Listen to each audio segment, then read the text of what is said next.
fijarme en ella y su manera de actuar.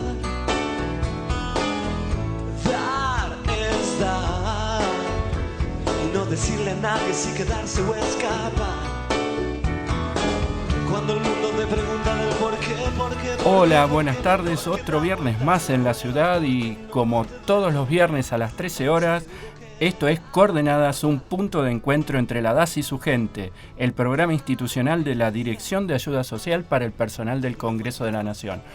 Hoy tenemos un programa muy especial porque vamos a estar junto con nuestros compañeros de Malvinas No Te Olvido. Este es un programa doble, por eso también me trabo un poquito, porque estoy pensando en muchas cosas. Y bueno, vamos a ir arrancando. Les voy a presentar a mi compañero de hoy, Marcos Di Francesco. ¿Cómo andás, Marco? Juan, ¿cómo andás? ¿Todo bien? Todo bien, hoy estamos solitos. Sí, estamos solos. En realidad no solos porque estamos con varios invitados, pero bueno, así que... Sí, digo del staff habitual, sí, porque... Sí.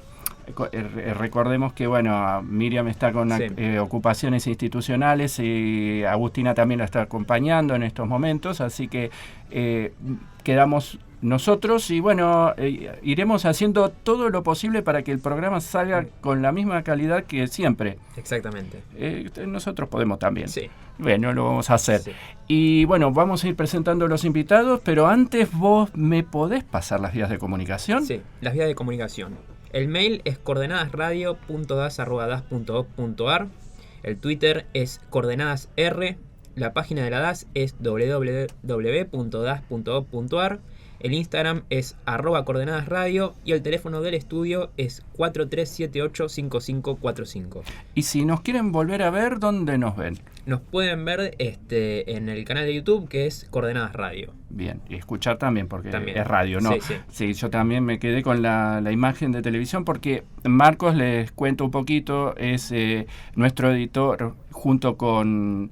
Sebastián Frassini, de todos los videos que ustedes pueden ver a través de nuestra página institucional y además de nuestro Facebook, ¿no? Sí, el Facebook de la DAS. Exacto. Ahí pueden ver todos los videos que vamos haciendo, de las charlas que se hacen todos los meses acá en la DAS, o de todos los eventos que se hagan, siempre los estamos filmando y editando y los subimos a las redes sociales. Y en breve vamos a tener novedades con respecto a todo lo que es imagen de video. No quiero adelantar mucho, no pero... sé si podemos decir. No, todavía no. No, creo que tenemos que generar la expectativa, sí, como para que después tengamos nuestros propios fans, claro, de eso. Pero bueno, y ahora vamos a empezar a presentar a nuestros invitados. Acá tenemos igualmente alguien que es más que una invitada, que es nuestra columnista especial. La doctora Gabriela Gómez Gallo, que es la subdirectora de Salud Mental. Hoy vamos a hablar un poco de estrés postraumático de guerra junto con nuestros compañeros de Malvinas No Te Olvido, Ricardo Daer. Hola, ¿cómo te va? ¿Qué tal, Gracias. Ricardo? Y Marcelo Ariel Asensio. Hola, buenas tardes, ¿cómo están? ¿Qué tal? ¿Cómo están? Los dos son miembros de la Comisión de Combatientes de Malvinas de APL, además de tener el programa, ¿no? Exacto. Bien. Bueno, vamos a tener una gran charla. Una gran charla de 2 horas hoy. Sí, bien extensa va a ser. Para arrancar, bueno, Marcelo, contanos un poquito tu historia, a ver cómo te adentraste en este mundo, digamos, de la Comisión de Combatientes, más allá de ser combatiente de Malvinas. ¿Cómo entré en la comisión? Bueno, sí. A ver, todo tiene que ver con mi compañero Ricardo, ¿sí? Ricardo es gran responsable de que yo esté sentado acá, Ricardo y Chiqui. A ver, como para hacerla corta y no ser demasiado extenso, ¿no? Yo soy trabajador legislativo desde el año 83. Yo entré a trabajar con el fin de la dictadura en el Congreso, ¿sí? Por ser veterano de guerra. Y una de las cosas que se me impusieron, digamos, fue negar mi condición de veterano de guerra. ¿Sí? Y a partir de ahí empecé a trabajar en el Congreso En ese momento era el Congreso, ¿sí? No era lo que funcionaba la CAL, ¿verdad? A partir de que volvió la democracia, se separó diputados, Senado, yo quedé en diputados. Bueno, a partir de ahí empecé a trabajar en la oficina de patrimonio y en el año 84 me encuentro en un pasillo con mi amigo de la infancia. Me reencuentro con mi amigo de la infancia, Ricardo Daer. ¿Sí? Si me reencuentro, digo, porque yo a Ricardo lo había... Nosotros nacimos en el mismo barrio, fuimos a la primaria, primer grado juntos, después dejamos de vernos, nos encontramos en las Malvinas, de casualidad. ¿Estaban en regimientos cercanos, Nada, en batallones cercanos? nada que ver. Nos Nos encontramos casualmente en Malvinas. En un acto, en un juicio, Corte marcial. una corte marcial. Nos encontramos de casualidad. Él estaba como testigo y yo estaba casualmente ahí en el lugar que se llamaba Town Hall en Puerto Argentino. Y dejamos de vernos. Cuando terminó la guerra, él fue a verme a mi casa y no me pudo ver. Y esto yo lo sé por él, no por mí, porque yo no quería ver a nadie. Y bueno, y pasó el tiempo y no lo vi más. Y me lo encontré a Ricardo acá en un pasillo en Diputados de casualidad. Y bueno, y a partir de ahí pasó el tiempo. Ninguno de los dos hablaba de la guerra. Ninguno de los dos hablaba de que éramos combatientes de Malvinas. Y bueno, digamos, compartíamos ser compañeros de trabajo, pero cada uno en un sector diferente. Y fueron pasando los años, ¿sí? Yo no hablaba de Malvinas en ningún ámbito de mi vida. Pasaron los años, Ricardo varias veces me venía a ver porque ya empezaba a haber movimiento de combatientes que empezaban a hacer cosas por la cuestión Malvinas, y yo por supuesto no le daba bolilla, ¿verdad? A nada. Yo trataba de seguir con mi vida y muchas veces Ricardo me venía a decir de participar, de hacer alguna cosa y yo realmente no le daba bolilla. Hay otro compañero del Congreso que trabaja en el Senado, que fue mi compañero del servicio militar y mi compañero de pozo en las islas. O sea, se encontraron aquí de nuevo. Exactamente, sí, que la madre trabajaba en servicios generales, en Diputados,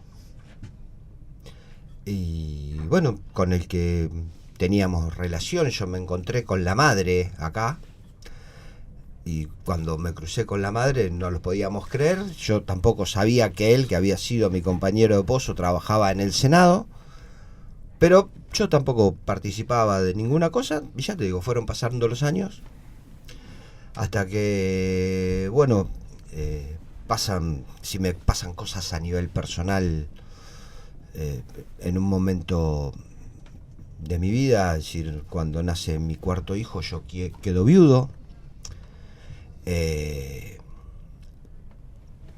Pasan mi vida laboral, yo paso a la tesorería, al poco tiempo soy subdirector de la tesorería.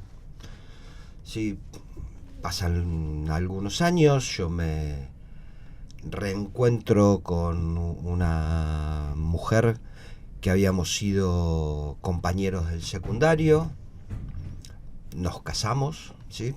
Te cuento esta historia personal porque tiene mucho que ver con la historia, de cómo llegaste a la comisión. Cómo llego a la comisión, porque paralelamente Ricardo me viene a buscar en ese mismo momento.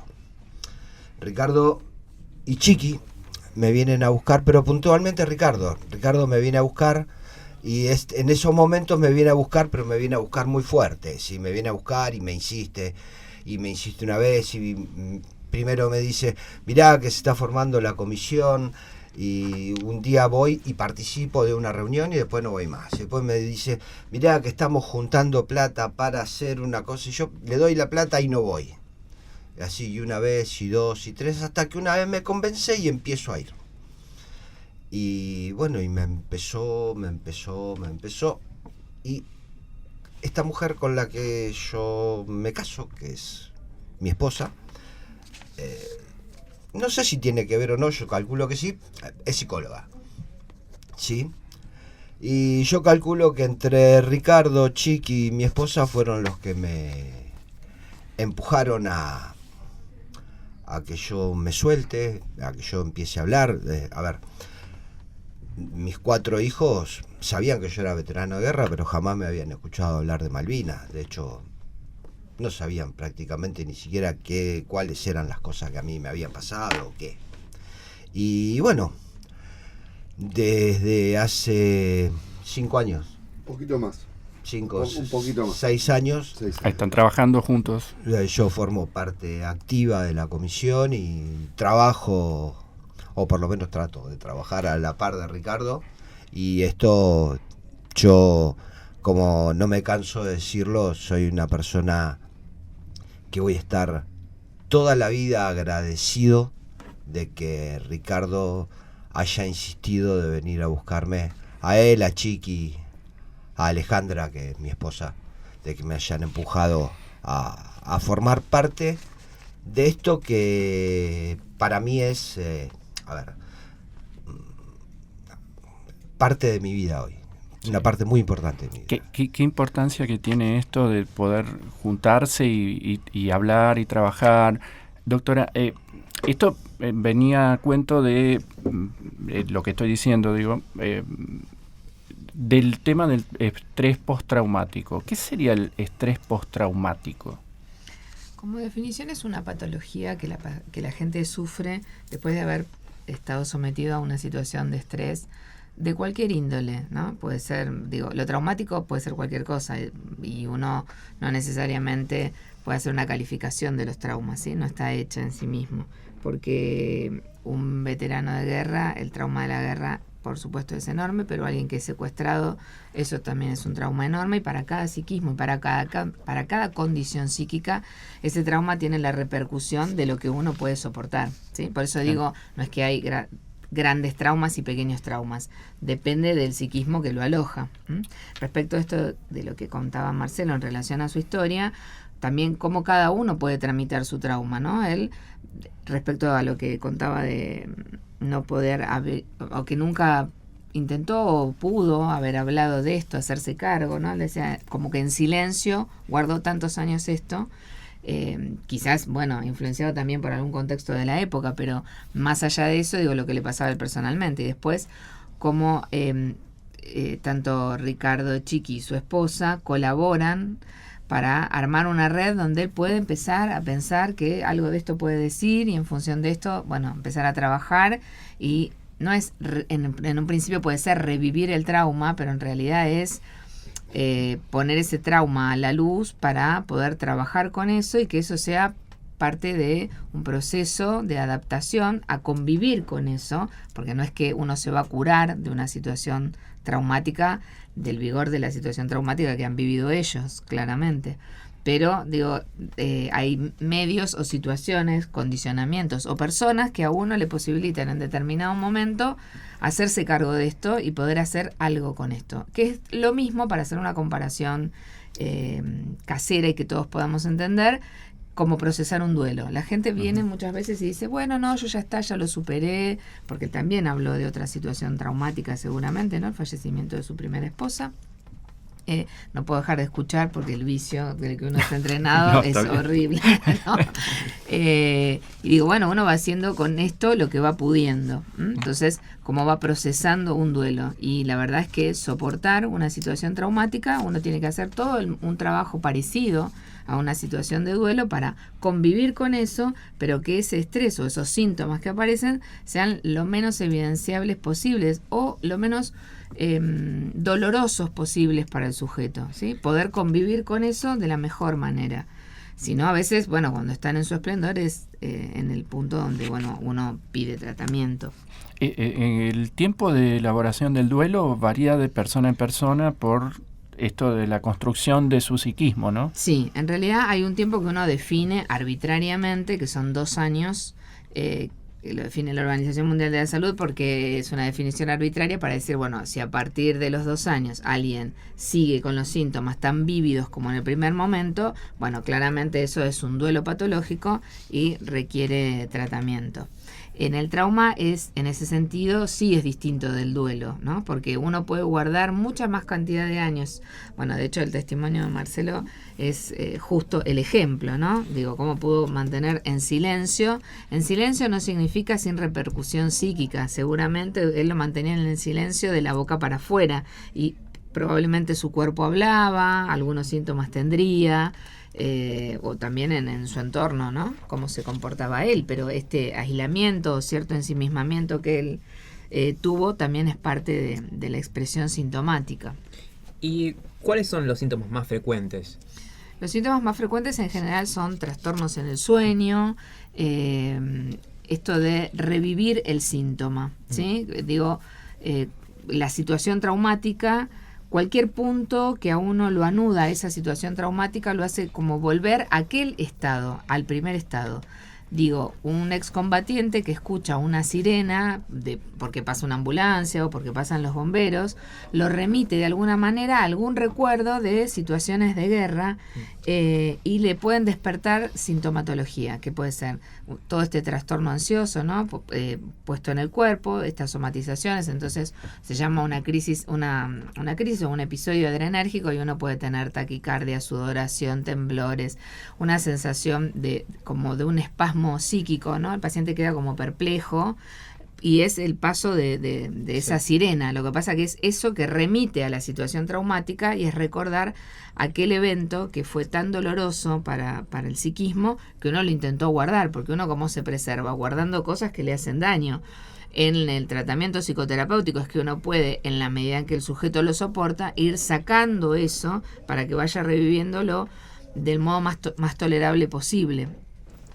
Los síntomas, decíamos, bueno, el insomnio o la fragmentación del sueño o despertarse con terrores nocturnos, toda la serie de la ansiedad o todos los síntomas de la ansiedad expuestos, hasta llegar a un trastorno anímico, afectivo, porque este ensimismamiento, el meterse para adentro, el no querer hablar, las dificultades para relacionarse, porque aparte si no quieren hablar de eso y eso sale todo el tiempo, hay como una ambivalencia afectiva, ¿no? Una labilidad anímica, uno puede llorar por cualquier cosa, esto de sentirse más sensible o susceptible y bueno, con cosas que no parecieran que no tienen nada que ver, pero uno aprovecha la ocasión para ver si puede llorar esta angustia que tiene tan arraigada. Sí. ¿Y hay factores que pueden agravar la patología? Sí, en general, digamos, la poca contención. Hay factores, digamos, del contexto y hay factores propios del sujeto, ¿sí? O sea, si el sujeto padece un estrés postraumático o una situación de estrés, que es la que va a generar el trauma, cuando todavía no está desarrollado como adulto, o sea, en un cerebro que todavía está inmaduro, eso va a generar un agravante en la patología. La patología se va a desarrollar mucho más en todo su esplendor, digamos. Entonces, en un cerebro inmaduro, y la verdad es que lo que pasaba con los veteranos de guerra era que todavía eran cuasi adolescentes, ¿no? Claro. O sea, todavía no eran adultos, o adultos jóvenes, pero había una inmadurez psíquica. La predisposición, si había algún antecedente de patología psiquiátrica, esto también agrava la situación o la presentación del cuadro, el consumo de sustancias, ¿sí? Hay factores, digamos, de la vida de cada sujeto que agravan o que exacerban los síntomas. Y Ricardo, por lo que cuenta Marcelo, vos estuviste presente prácticamente desde el principio que lo viste en el Congreso. Mira, los veteranos de guerra, hubo algunos que no se tomaron vacaciones. Muchos vinimos en 1982. Tenés el ejemplo de Marcelo. Marcelo se aisló automáticamente. Sí. Yo lo fui a ver a él, como lo había encontrado allá en Malvinas. Obvio, pasó todo el final de la guerra, yo no sabía si estaba vivo o muerto, qué pasó después en el final de la guerra. Vuelvo al barrio, donde vivía mi abuela, donde vivía yo antes, donde nos criamos juntos, y voy a la casa y la madre me dice que no quería ver a nadie, que estaba mal, y bueno, volví 2 o 3 veces más, y viste cómo es, uno dentro del raye que uno tiene, vos vas y te dicen que no quieren ver a nadie, y no, dije bueno, qué mal que está, no lo vi más. Pasaron 2 años y me lo encuentro en los pasillos del Congreso, lo vi bien, lo vi normal, pero yo no quería saber nada con el tema Malvinas, y él tampoco. Lo que menos hablamos fue de Malvinas. Nos encontrábamos dentro de la misma contaduría, trabajábamos juntos, bueno, pero no, y había otros que no se tomaron vacaciones. Hubo otros que siguieron militando el primer día, por ejemplo el caso de Chiqui, el caso de Walter Neira, mi amigo del alma que está en el cielo. Yo mandaba a los chicos al colegio, por ejemplo, y me encontraba con Neira que me decía, che, nos estamos juntando los veteranos en la casa de veteranos, vení, que esto y que el otro, y yo no quería saber nada. Él todavía después me decía, ¿te acordás que te hacías el gil para que como que no me veías en los actos o en el colegio? Chiqui me venía a buscar, para los fines de los 80, en los 90, participaba con él, iba en un acto, pero una vez por año, pero trataba de no acercarme y no le contaba a nadie. Bueno, la otra vuelta en una charla acá en la casa con los jóvenes, mi hijo contó que dice que jamás me escuchó lo mismo que le pasó a Marcelo. Fue la primera vez que me escuchó hablar de Malvinas. Pero empecé a participar de atrás, sin exposición, con Chiqui. Chiqui era de todos los veteranos de guerra que nos íbamos juntando acá, y cuando formamos la subcomisión en aquel momento, el único que se paraba arriba de una silla y se ponía a hablar era él, porque ninguno quería hablar.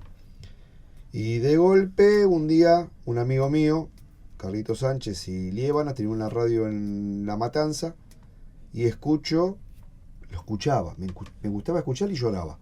Veía un documental de Malvinas, viste, venía el 2 de abril, y yo había veces que no prendía la tele, porque miraba una filmación, veía algo de Malvinas y me caían las lágrimas. Me largaba a llorar, una cosa que ni yo lo entendía, porque no paraba de llorar. Y me acuerdo que escuchaba la radio, me encerraba porque me daba vergüenza y me la pasaba llorando, y un veterano le pregunta a Carlito Sánchez, ¿por qué fuiste a pedir ayuda psicológica? Y este muchacho dice, porque me di cuenta que perdí la capacidad de disfrute. Esa frase yo se la había dicho en otro programa que hicimos juntos a la doctora, y me di cuenta que me estaba pasando eso. Me hizo mirar un poquito al costado, mirar de que mi familia no disfrutaba nada conmigo. Yo cada vez que iba a pasear era como que cualquier cosita me detonaba y perdía la capacidad de disfrutar, me pudría ese paseo. ¿Te irritaba algo? Me empezaba a contracturar, me agarraban vómitos, me agarraba pánico, pero cosas que yo no la entendía ahora, te lo estoy diciendo, el nombre de lo que me pasaba, y la doctora me asiente con la cabeza, pero en aquel momento no sabía. Y bueno, pedí ayuda psicológica y empecé a tratar. Tuve amigos como innumerables que empezaban a hacer tratamiento y me decían, tenés que hacerlo y vas a tener que pasar por esto y por el otro. Tuve que pasar las etapas de las pastillas, tuve que pasar un montón de etapas. Etapas donde mi mujer me dijo, sos un vegetal. Pero tuve que pasar por eso para parar un poquito la ansiedad.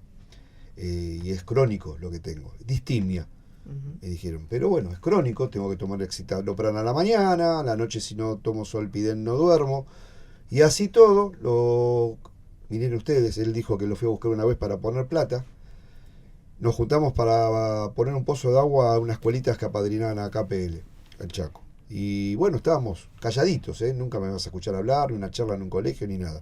Intenté 2 charlas en los colegios de mis hijos y fue terrible, porque cuando me pongo a hablar, me di cuenta que vi a mi hijo sentado en el pupitre y me avergonzaba porque me salía todo con una papa en la boca. Me la pasaba llorando y no podía. Hasta que empecé a escuchar frases claves, que la doctora debe saber cuáles son. El deber ser, llorar que no hay ningún problema. Hoy en día estamos en los programas de radio y nos ponemos a llorar y no nos da vergüenza. Y la ayuda de Chiqui, la ayuda de Walter Neira, la ayuda de empezar a juntarme con familias veteranos de guerra donde no hablábamos de Malvinas, pero paseábamos juntos. Y ahí me empecé a soltar. Y ahí me di cuenta que primero arranqué por la solidaridad. Cuando fue lo de Escuelita de Fronteras, empezamos a trabajar. Y cada vez un poquito más, y me di cuenta que eso fue lo que me estaba salvando la vida. Y sabes que empecé a hacer lo mismo. Y traté de hacer lo mismo con los que me rodeaban. Bien, qué importante esto. Si les parece, vamos a hacer una breve pausa. Dale. Y continuamos. Bueno, estamos en Coordenadas, un punto de encuentro entre la DAS y su gente, y nos escuchan a través de www.bcnradio.com.ar, la radio de la Biblioteca del Congreso de la Nación.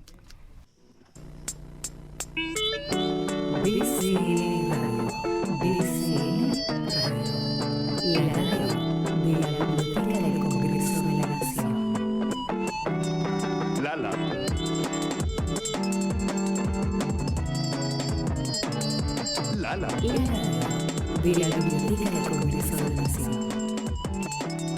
Lala.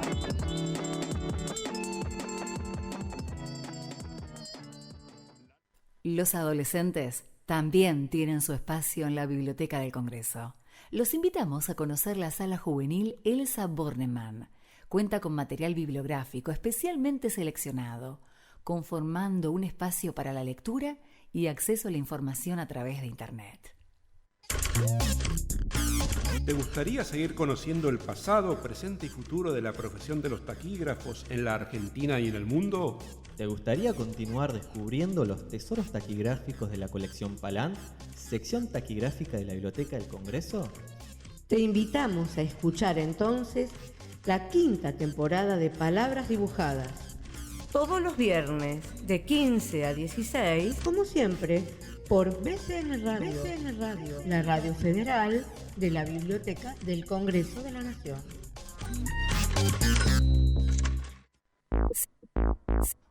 Seguí en BCN Radio. BCN Radio. Hola, mi nombre es Yanina Roy Giolito. Trabajo en el Centro de Capacitación aquí en la DAS y tengo muchísimas ganas de escuchar el tema de cultura profética llamado La Complicidad. Un abrazo grande para todos. Gracias. Infinidad es tanta, miro a tus ojos y ya acá bailando estamos, ¿no, Marcos? Estamos, sí. Pero acompañame un poquito más, sí, Marcos, en el baile. Me quedo solo bailando. ¿Ella baila sola? No, él baila solo. Próximamente. Bueno, por favor, Marquito. Estamos los dos hombres acá. Sí. Haceme compañía. La verdad, no estoy haciendo la segunda. No, es verdad. Bueno, seguimos en Coordenadas, un punto de encuentro entre la DAS y su gente. Hoy estamos con los compañeros de Malvinas y queríamos mandar un beso a Yanina Roch Giolito, compañera de la DAS, que pidió la complicidad de cultura profética. Además, otro saludo más voy a mandar que nos ha enviado Jorge Toledo Chiqui. Un abrazo grande y gracias por todas las palabras que nos decís. La próxima estarás acá, calculo yo. Sí. Confirmado. Confirmado. Sí, le guste o no, vas a tener que estar, Chiqui. Sí, señor. Sí, señor. Sí. Bueno, continuamos acá con Ricardo Daer, Marcelo Asensio y la doctora Gabriela Gómez Gallo. Mira, tantos nombres, ya estoy desacostumbrado a estar acá de este lado. Entonces muy largo, me mareo. No, me mareo yo, Gaby. Esto es para tratamiento también. Yo tengo que ir a hablar mucho así largo. Bien. Continuamos. Vos, Marcos, además de dejarme solo, tenías una pregunta. Tenía una pregunta, sí, para la doctora. ¿Existe algún tipo de tratamiento para esta patología? ¿Cómo es? Sí. Digamos, uno evalúa al paciente y según la cantidad de síntomas que tiene, si con un tratamiento psicoterapéutico que puede ser individual o grupal, con eso la sintomatología disminuye, para el paciente es más tolerable y eso le permite sostener una vida agradable, no es necesaria otra indicación. Ahora, cuando los síntomas crecen y le modifican la calidad de vida, ¿no? Le impiden sostener actividades habituales, esto del insomnio, ¿no? O la dificultad en el ánimo, esto que decía Ricardo hace un ratito durante el programa de haber perdido la capacidad de disfrutar, ¿no? Claro. Eso se llama anedonia, es la pérdida de la búsqueda del placer. Entonces uno vive como si todo diese lo mismo y la verdad es que no da todo lo mismo y si farmacológicamente uno puede colaborar con eso para que el sujeto vuelva a disfrutar, ¿no? Y no tenga esa indiferencia afectiva. Cuando digo indiferencia afectiva es esto de, es como la enfermedad del ni, ¿no? Porque ni me gusta, ni no me disgusta, ni ¿cómo estás? Claro. Bien. Y el paciente está así como desafectivizado, Sí, sí. como si todo le diese lo mismo. Entonces, Es una no. sensación como que la vida es un trámite, más o menos. Exactamente, es como vivir en automático, digo Claro. yo. Y esto genera un montón de dificultades. Él contaba que quizás estaba en una reunión y al ratito, no sé, o se fastidiaba o se aburría, con lo cual condiciona no solamente su vida, sino la de su grupo familiar. Y además esto genera, cuando uno tiene hijos chicos, un condicionante que quizás uno no se da cuenta, pero bueno, dificultades en el matrimonio porque la vinculación se afecta. Entonces va generando, el síntoma de uno expande al entorno con el que uno vive y esto genera dificultades. Entonces ahí también uno puede decidir indicar medicación ansiolítica, medicación hipnótica si el paciente lo requiere y medicación antidepresiva, no porque el trastorno de estrés postraumático sea una depresión en sí misma, sino porque es un conjunto de signos y síntomas que medicados con un antidepresivo ceden y a uno le hacen posible o compatible la vida con el bienestar, y de eso se trata. Claro. ¿Y cómo esto influye tanto el entorno familiar, el laboral, los amigos, las instituciones en todo el proceso para recuperarse, ¿no? Uh-huh. Bueno, tenemos que trabajar un poco, digamos, con la información para que entender que no es que el paciente está enfermo, sino que está padeciendo la consecuencia de un episodio en su vida. Entonces, esto va a generar dificultades en lo laboral, lo que hablaban tanto Marcelo como Ricardo, ¿no? Del aislamiento o de esto de negar una realidad. Uno en general habla de su historia y cuando uno hay una parte de su historia que es muy, muy dolorosa, intenta evitarla. O sea, como mecanismo defensivo uno guarda eso, con la contrapartida de que guardar eso hace que en algún momento eso implosione y o genere un síntoma en el cuerpo. Y mucha gente que no puede tramitar nada de esto desde la palabra, no puede hablarlo, en cualquier circunstancia, ¿no? Individual, grupal. Por eso parte de lo que, digamos, estos acercamientos que contaban ellos hace un ratito, ¿no? Que fueron así como bastante esporádicos, ¿no? Se encontraban cada tanto y evitaban hablar de esto. Pero eso les fue dando como una idea de grupo y de grupo de pertenencia. Y muchas veces uno no se anima y cuando está con un grupo de pertenencia, escuchando al otro, esto también es un disparador para poder hablar. Entonces, bueno, la verdad es que esto influye en todos los aspectos de los ámbitos en los que uno vive, con la familia, con lo laboral, con los amigos, con lo social, con la pérdida de buscar, en esto de la pérdida de la búsqueda del placer, uno va dejando las actividades deportivas, va dejando lo recreativo, va dejando todo y hace un poco lo que decía Juan, ¿no? Esto de vivir casi como en automático, haciendo lo que tiene que hacer, lo obligatorio. Y la vida, para disfrutar de la vida, una cosa es el deber y el hacer implica otro montón de cosas que le da bastante color a la vida y permite un colchón para soportar hostilidades, obligaciones, cosas que a uno no le gusta, pero cuando suple con eso otro que obtiene placer, bueno, se hace más fácil. Sí. Una pregunta para ustedes. Mencionamos a la familia. ¿Cómo fue el proceso dentro de la familia para cada uno de ustedes? ¿Cómo fue los vínculos? ¿Cómo fueron entablándose? ¿Cómo lo pudieron ir trabajando? ¿Qué cosas le pasaron dentro de su familia? Lo que ustedes quieran contar, no obligadamente, pero sí que puedan contarnos sobre la vivencia de ustedes con su familia con respecto a todo este proceso que llevaron. A ver, en mi caso particular, yo cuando volví de Malvinas, por ejemplo, yo vivía con mis padres y mi hermana, más chica que yo. Así, problema con ellos, no, ninguno. No, lo que pasa que lo que sí sé es que tengo poca memoria. ¿De ese tiempo? Sí. De hecho, por ejemplo, esto de que me cuenta Ricardo que me vino a buscar y de que yo estuve encerrado y que no quería ver a nadie, eso yo no lo recuerdo. Es como que lo naturalizaste y que era lo normal, esto lo veníamos diciendo, que no recordás. Yo de eso no me acuerdo. Como de los 68 días que yo estuve en Malvinas, Ajá. Yo creo que hay 60 días. Que no los recordás. 60 días o 55 días que no me los acuerdo. Uh-huh. Me acuerdo días o momentos puntuales, pero la mayoría de los días no los recuerdo. Perdón que te interrumpa, ¿no? Pero digo, bueno, esto es un mecanismo defensivo. Sí. Seguramente esos días deben haber sido tan dolorosos para el psiquismo que, bueno, uno intenta olvidar. Y la amnesia es eso, ¿no? Guardar eso en un lugar donde uno puede acudir a ese recuerdo si lo trabaja terapéuticamente, pero en realidad debe ser tan insoportable que por eso no vuelve a la conciencia y por eso uno lo olvida. Claro.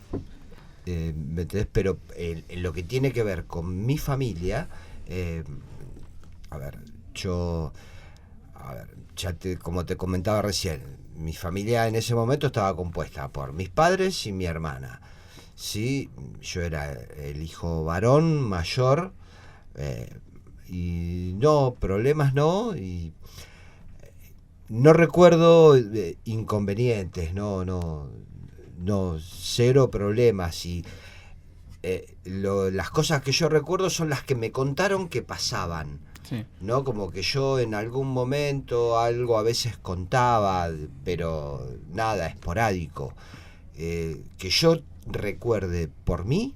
Que lo hayas contado, que hayas hablado, eso tampoco. No, sé que, por ejemplo, mi padre me cuenta que a veces un sábado que nos juntábamos a comer pizza, a lo mejor yo contaba, pero sí nadie me preguntaba nada. Si yo quería contar, contaba algo. Pero nadie me preguntaba nada. No.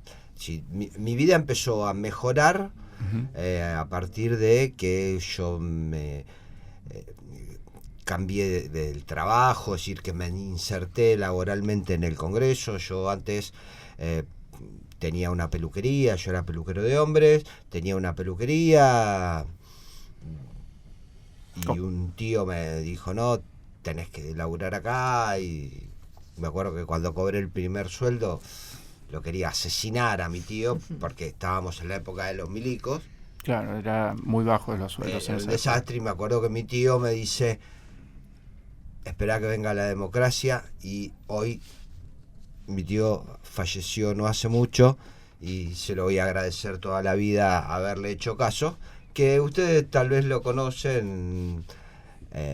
Mi primo es Jorge Perrón, el empleado de la biblioteca. Sí, muy conocido, sí. Exacto, y bueno, el padre fue el que me hizo entrar a mí acá en la época de los militares. Él era ordenanza en esa época, ordenanza de la biblioteca. Era el final de la etapa del gobierno militar, claro. Por eso mencionabas la CAL, que era la Comisión de Asesoramiento Legislativo, que reemplazaba a los representantes elegidos por el voto popular. Exactamente.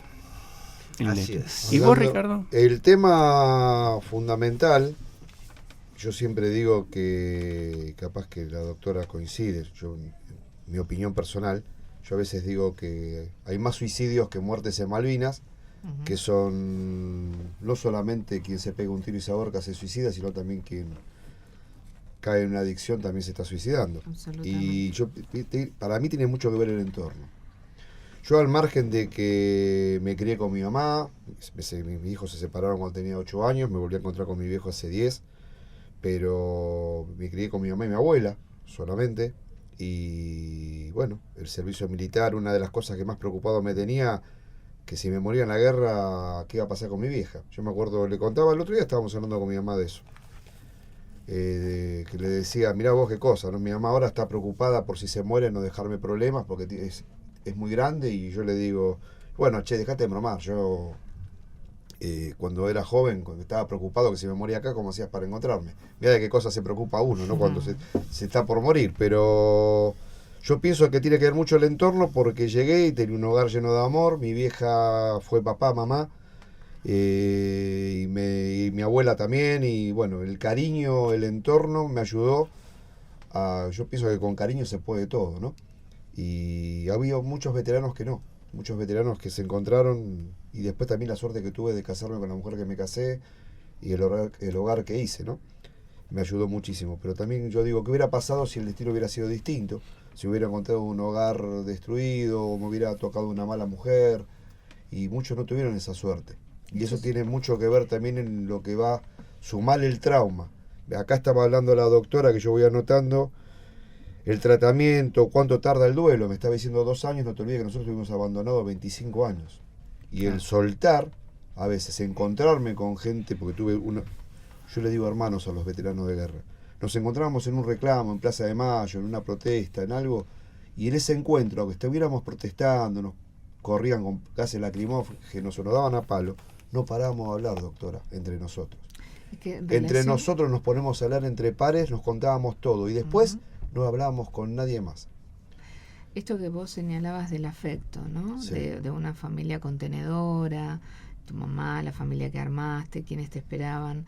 El reconocimiento social también es contenedor. Entonces, 25 años de no reconocimiento, eso es un aislamiento y un no abandono. Solamente social, porque yo estoy hablando del cariño de la familia, pero también teníamos a veces gente que uno los quería como amigos, y cuando uno agarraba decía, vamos a comer, esto, vamos a bailar, por ejemplo, ¿no? Y de golpe decía, este tipo estuvo toda la vida conmigo desde que yo tenía 7 años y me está preguntando si maté o no maté. Eso me daba bronca y me lastimaba mucho. Estúpidos que a veces, vos viste lo que es el morbo, sí, ¿no? Sí. Hoy se mata en una autopista por mirar la otra mano. Bueno, esos mismos estúpidos que a veces estás en una mesa y si yo hubiera ido a Malvinas, ¿sabes qué? Yo me tiraba 4 o 5 ingleses bajo el brazo. Esas cosas a mí me sacaban. Y esas cosas me llevaban a veces ser en una mesa, discutís con alguien que se las sabe todas y no fue. Yo, ¿sabes qué? Yo se hubiera ido. Y a veces cuando saltas, ¿sabes qué? Siempre todo el entorno se enoja con vos. Y pobre, te lo quito de la guerra, ¿entendés? Y no se enojan con el estúpido que capaz que te detona, porque es como una persona, vamos a poner un ejemplo, un adicto que capaz que venís y le decís una frase que lo lastima, se la agarra con el adicto, no con el infeliz que le dijo la frase. Y así pasaba con nosotros. No te olvides que parte de la sociedad, y fue también parte, no culpa del pueblo, como digo, fue culpa también a veces de la desmalvinización por parte de los que en aquel momento fueron gobierno, que fue los chicos de la guerra, meter la basura bajo la alfombra, una guerra que había, una pelea que había contra los militares, nosotros teníamos la culpa de nada, pero no te olvides que fue parte de eso también, ¿no? Yo recuerdo una frase que me habían contado una francesa después de la Gran Guerra, la Segunda Guerra Mundial, que en Francia mencionaba mucho aquellos momentos difíciles que pasamos por lo traumático que fueron. Acá ni siquiera eso. Acá se silenció, no se habló, no se mencionaba Malvinas como una situación de guerra, sino como un conflicto que había que superar. Y ese silencio nos dañó mucho. Claro. Porque no te olvides que también, no te estoy diciendo un reconocimiento que era que nos tiraran flores, pero simplemente que nos respeten como veteranos de guerra. Exacto. El olvido es lo peor que hay. Viste que nosotros decimos un soldado muere cuando se lo olvida. El olvido es el abandono. Es el abandono. Entonces, y bueno, es tristísimo. Pasa con el tema de identidad.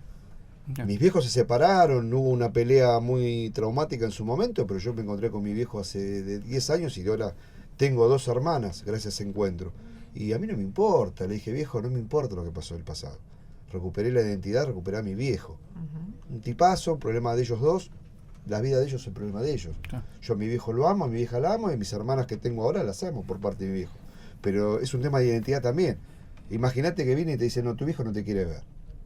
Eso también te daña. Bueno, fue parte, estoy comparando los sentimientos. Y al haber tenido cariño, comprensión y el ámbito laboral, como dijo Marcelo, yo siempre digo, y no lo exagero, ¿no?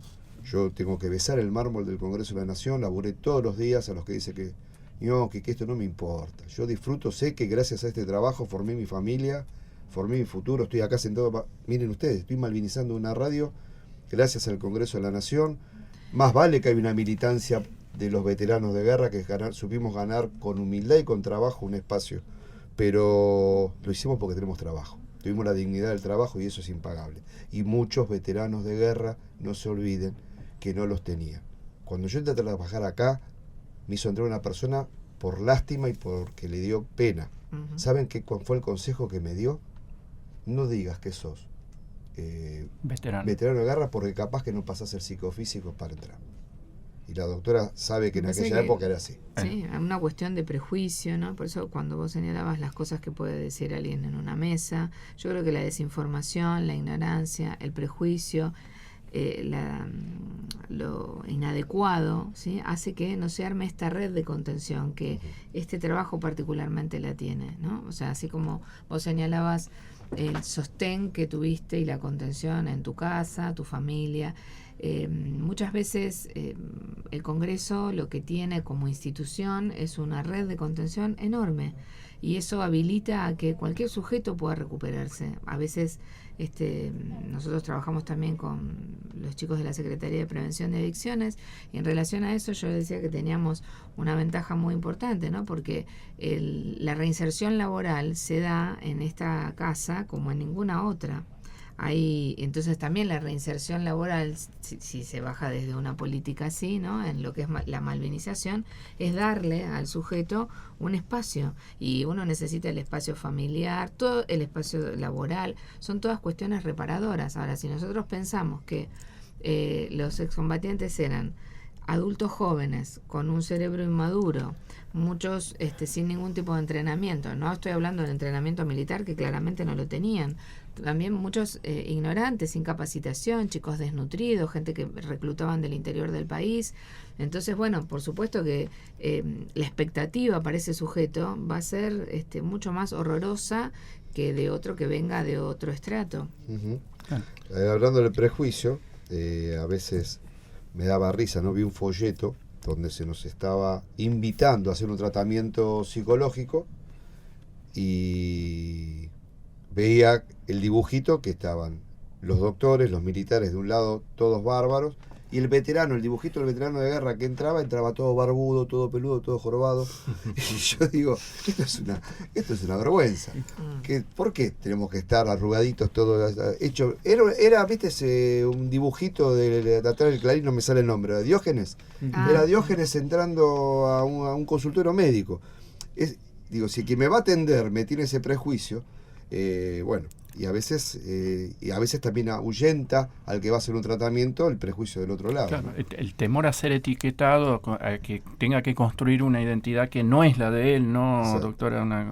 Sí, además que no somos un país, digamos, no hemos tenido guerras como para tener entrenamiento. Entonces también hacernos cargo que los profesionales no teníamos un entrenamiento particular en trabajar con combatientes o con excombatientes. Es muy reciente esto, el trabajo con combatientes. Y hay que formarse, claro, ¿no? Y uno muchas veces tiene que formarse en el exterior. O sea, hay países que lamentablemente han tenido tanta cantidad de guerras que, bueno, entonces también esto de la psicoeducación para el pueblo y para los profesionales hacen que, bueno, que tengan otros elementos, otras herramientas y otras posibilidades de llegar al paciente, a quien requiere el tratamiento. Bien. Sí. Y más allá de todo esto que me están contando, el tema del acompañamiento de la pareja, ¿no? ¿Cómo resulta en el día a día? Mirá, me voy a meter en la pareja de él. Bueno, y vos metete en la de él ahora, él Marcelo. se mete en la mía. Yo, por ejemplo, Marcelo... Vos tenés una habitación en tu casa, cualquier cosa, la ¿no? fortaleza que tiene esta persona, Marcelo, ¿no? Porque imagínense que yo lo conocí en todas las etapas. Después lo conocí en una etapa formando una familia y de golpe lo conocí en la etapa donde se le derrumbó una familia. Yo fui a ver, el otro día estábamos hablando y se nos llenaban los ojos de lágrimas juntos.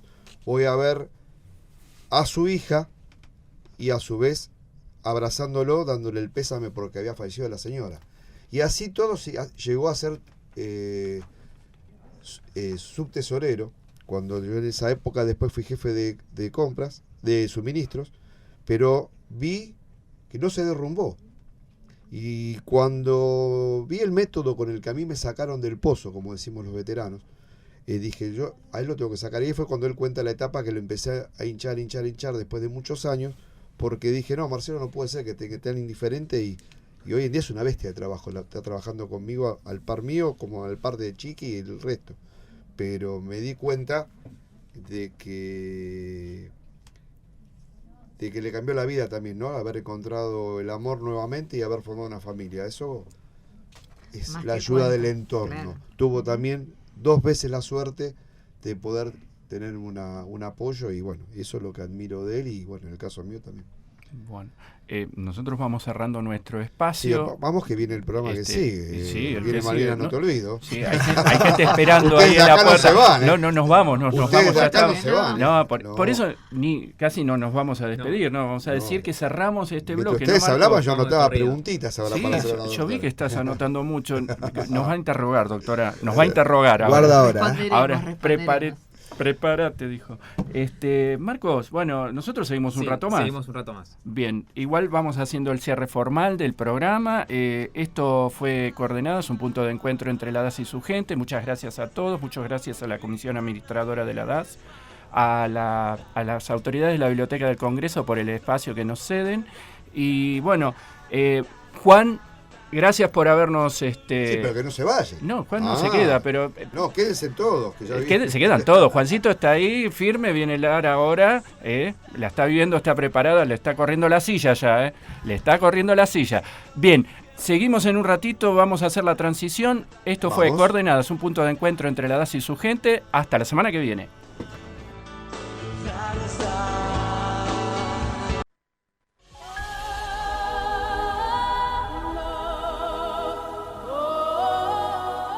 Por el recuerdo a la memoria de nuestros héroes, Malvinas, no te olvido.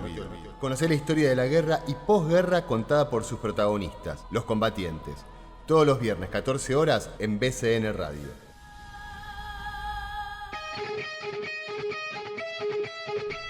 Hola, ¿cómo les va? Muy buenas tardes, esto es Malvinas No Te Olvido y Coordenadas. Vamos de nuevo, esto es Malvinas No Te Olvido y Coordenadas. Acaban de escuchar un gran programa de Coordenadas y Malvinas No Te Olvido. Ahora vamos por Malvinas No Te Olvido y Coordenadas. El programa de la Comisión Combatientes de Malvinas de la Asociación del Personal Legislativo y Coordenadas, el programa de la Dirección de Ayuda Social del Congreso Nacional. Aquí en BCN Radio, la radio de la Biblioteca del Congreso de la Nación.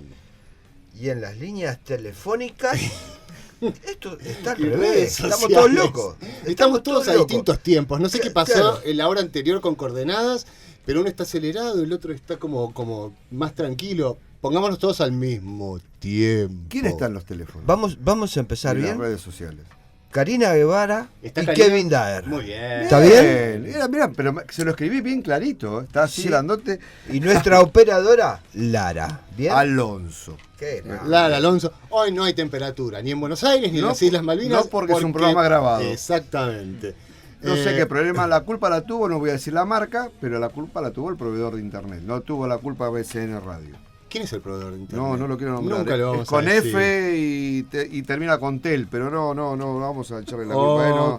Ok. ¿No? Bueno. Bueno, vamos a continuar con el programa mixto junto a los amigos de Coordenadas. ¿Cómo hacen para escucharnos? A través de nuestras líneas telefónicas. No, ¿cómo hacen para comunicarse con nosotros? Uy, qué mal que estamos.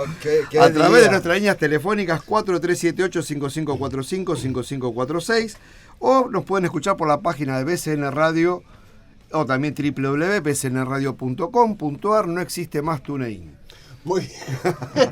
Y sacamos un turno con la doctora, por favor. Te quería preguntar a la doctora. Doctora, ¿qué está pasando ¿tiene acá? turnos para nosotros para esta semana? Por supuesto. Qué grande. Porque doctora. yo creo que necesitaríamos un terapia de grupo, todos los que hacemos Sí. Malvinas No Te Olvido. Claro, sí. Nos vendría bien. Sí, no sé si nos salva la doctora ya. ¿Ya no? Me parece que no, me parece que ya es crónico lo nuestro.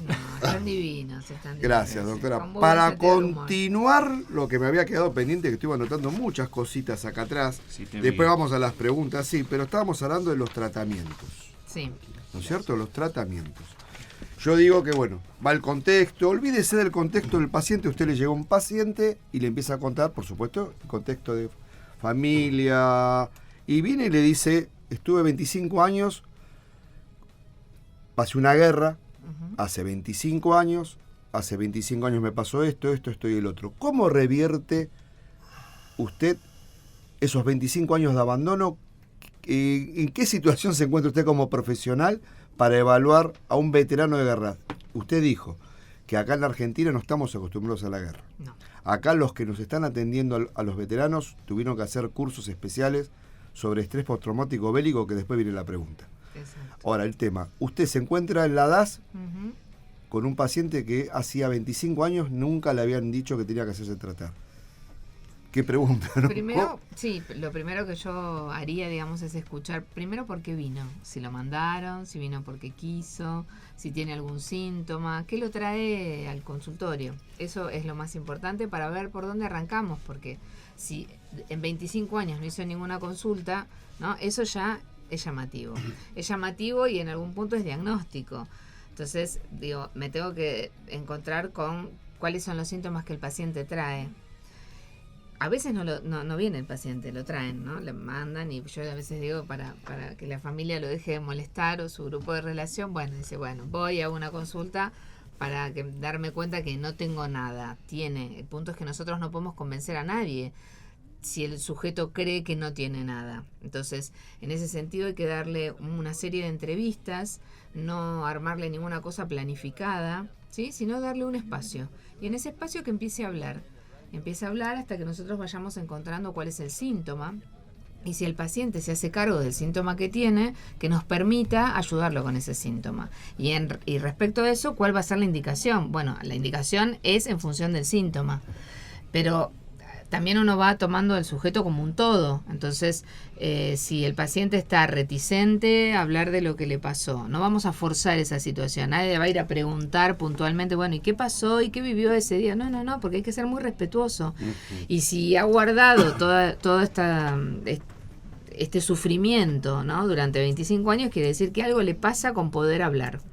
Y en las consultas de mi especialidad hay que hablar, pero uno no puede forzar a hablar al otro. Entonces, bueno, hay entrevistas donde muchas veces habla más el profesional que el paciente. Pero es hasta ir dándole el tiempo, ¿sí? Uno tiene que tener el timing del paciente, esto de la adecuación, ¿no? Y como el sentido de la ubicuidad, bueno, a esperarlo al paciente. En algún momento hay algo que lo va a dejar sentir cómodo para permitirle hablar. Es como una estrategia, es un arte buscar este espacio para que pueda hablar, se va trabajando continuamente, ¿no? La medicina es la ciencia y el arte, ¿no? Sí. De curar, dice la Organización Mundial de la Salud, no yo. Así que es un poco y un poco. Uno tiene que tener el arte porque ese individuo que viene es único e irrepetible. Y lo que le pasa en ese momento no es lo mismo que le pasó quizás en otro momento. Lo que sí está bueno rastrear en las primeras entrevistas, si tardó 25 años, poniendo este ejemplo, ¿no? En venir, ¿qué le pasó? Porque quizás es un paciente que no vino nunca a salud mental, pero recorrió 700 millones de especialidades, porque los síntomas pasaban por el cuerpo. Entonces, no sé, fue 20 veces al gastroenterólogo, un montón al cardiólogo, otras al dermatólogo, porque bueno, el cuerpo le hablaba y ahora puede venir a hablar. Eso también es algo a tener en cuenta. Bien, Gabriela, a ver, yo te escucho y parece como que me estuvieras hablando a mí, ¿sí? Entonces yo no tardé ni 20 ni 25 años, tardé 35 o 32. Qué lento, ¿sí? Este pibe siempre. En ir... para algunas cosas. Sí, perdón. En ir a una consulta de salud mental, ¿sí? Entonces, ¿cuál es digamos, la primera pregunta es, si, a ver, todas las personas que sufren un hecho traumático, ¿necesariamente tienen estrés postraumático? A ver, es una pregunta bastante, no difícil de responder. No lo puedo responder con certeza, porque no puedo decir, todos deben hacer. Hay pacientes que desarrollan síntomas tan solapados que lo tienen, pero lo tienen como a la mínima potencia, entonces no le molesta tanto. Y quizás puede permitirse esto, los 30 y pico de años que te costó a vos, hasta que algo pasó. Lo que uno hace es como una mirada retrospectiva. Si vos tardaste 35 años en venir, yo digo, bueno, no era un estrés postrauma tan dramático que te condicionó a vivir. Quizás te condicionó a vivir de otra manera. Y vos cuando descubrís que querés modificar ese estilo de vida, lo que decía Ricardo en el programa o en la tanda anterior, en eso yo me pierdo. Digo esto de que él sentía que no disfrutaba. Bueno, creo que le debe haber llevado bastante tiempo darse cuenta que vivía como automatizado, sin disfrutar. Está bien, pero puede meter un bocadito. No se olvide, doctora, que en nuestra época era muy difícil, era muy caro, muy costoso y era muy difícil también ir a un psicólogo. En aquel Sí. momento era, no sé, no todo el mundo podía pagar un psicólogo. No, Uno no. se daba cuenta que estaba mal. Yo he escuchado casos de padres que me han dicho, me di cuenta que mi hijo estaba mal y me gasté un dineral para poderlos mandar a un psicólogo. Había servicios, perdóname, ¿no? Sí. Había servicios públicos, ¿no? Porque los hospitales municipales todos tienen servicios de salud mental y hay hospitales específicos de salud mental, ¿no? 3 en la capital federal. Sí, sí. Y en el conurbano tienen servicios de salud mental. O sea, uno puede acceder. Lo que pasa es que me parece que más que... No estoy diciendo Estoy que no hablando había de una 1982, falta. ¿eh? Sí. Los servicios ya existían. También había y hay una cuestión de prejuicio respecto de la salud mental. Ese era el mayor problema, ¿no? Porque vos comentaste hace un ratito, decís, no, porque el loquito, digamos, esta cosa de que el que va a salud mental está loco, todavía en la era post-digital y en el 2020, no se puede creer, en el 2019, que la gente siga pensando que nosotros atendemos locos. Tenemos un manual de salud mental que tiene millones de diagnósticos. Cuando el que va a salud mental está más cuerdo que quizás que el que no va. Definitivamente. Esto lo decía Pichón Rivière, quien consulta es el emergente de un grupo familiar enfermo, nada más que es el que se atrevió a venir a decir algo de lo que pasa. ¿No? Ahora el tema del silencio. Sí. Eso, ¿no? Me quedó algo de, bueno, pero no, más vale que un poquito de psicología uno ve en la facultad, pero el tema de encontrarse, por ejemplo, a mí me pasó, me dijeron, te encontraste con un freudiano. Y no fui nunca más porque era una cosa de sentarse y hacerme ¿y usted qué piensa? No, lógico. Eso también me espantó. Por supuesto. No, no sé, perdón si capaz que usted le... pero me pasó eso, me dijeron, no, tuviste mala suerte, encontraste un freudiano donde quería... Y uno estaba cerrado, no podía hablar y que la otra parte me diga, ¿y usted qué piensa? Y eso también me... Claro, yo no entiendo ayuda. esto perfectamente y me parece que no tiene que ver con las escuelas, ¿no? Digo, freudiana, cognitiva, cualquiera de las que hay. Tiene que ver con el estilo de profesional. A mí me parece que la formación académica tiene, más allá de todo lo que uno aprende, y eso es una herramienta, después uno tiene que saber lo que el paciente requiere. No hay un protocolo. O sea, los protocolos uno los usa a la hora de medicar, uno los usa, bueno, yo soy médico, uno los usa, no sé, si hay un accidente, uno sabe y sigue el protocolo, pues una situación de urgencia, y el protocolo organiza. Ahora, en salud mental, los protocolos tienen cierta flexibilidad, porque yo no puedo aplicarle un protocolo a un sujeto que hace, no sé, 30 años, como Marcelo, no sé, que no quiere hablar del tema. Bueno, no le voy a decir, bueno, mire, usted me tendría que decir ahora cuáles son sus motivos de consulta y qué enfermedades tiene, y yo rápidamente resolver en una consulta algo que a él le tardó 30 años, ¿no? Entonces yo tengo que ser medianamente respetuosa y personalizar ese tratamiento y entender que si Marcelo en 30 años no pudo venir, claramente tiene dificultades para decir lo que le pasa y quizás ni sabe lo que le pasa. Entonces hay que darle el tiempo al sujeto. Lo que pasa que es cierto también que, bueno, muchas veces institucionalmente dar el tiempo es difícil, ¿no? Nosotros en cambio tenemos en nuestra obra social, el tratamiento no tiene un límite de tiempo a lo largo del tiempo, sí tiene quizás un límite de tiempo en la entrevista. Pero no es que son como en muchos lugares o en instituciones públicas que son, no sé, 20 consultas y listo, porque en un sujeto que tardó 30 años en venir, quizás en 20 consultas, en la consulta número 20 empieza a decir algo de lo que está padeciendo.